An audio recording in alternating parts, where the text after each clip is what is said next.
The real hunter. He's 9-0 going into this fight.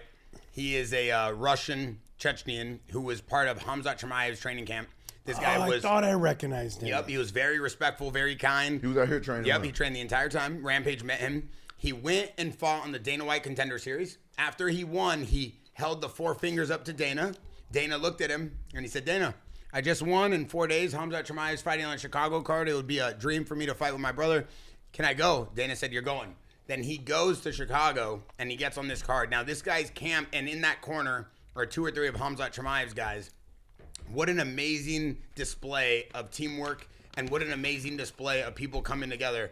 I really want to touch on this because this is one point I didn't really get to make.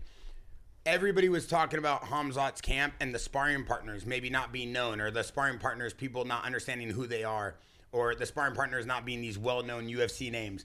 And I want this to be very clear. Like, these guys were the guys that Khamzat was sparring with the entire time. TJ was here, so I'll let him kind of talk about it a little bit more and shed some light.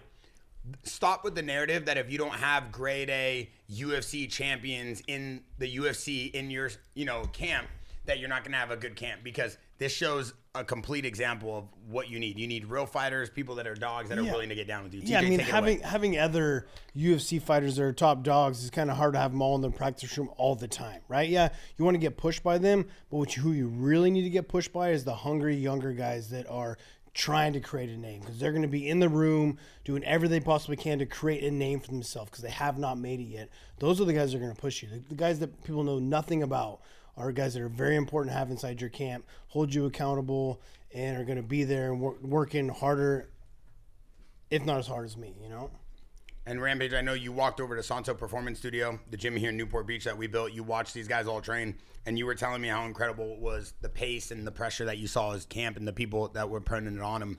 What did you think about this fight? This fight right here? Yeah. Oh, yeah.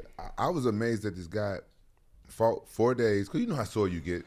But I didn't see his fight that he had in the Contender. I didn't see it. But you know how sore you get, TJ, after a fight. Sometimes it takes you more than 4 days. Yeah, of course. Yeah. I mean, even just like a leg kick, you're going to be limping around for a little while. Yeah, and then for him to come and fight in front of, like one of the, the biggest event in MMA, and 4 days later, it just shows a lot about this guy's character and his heart.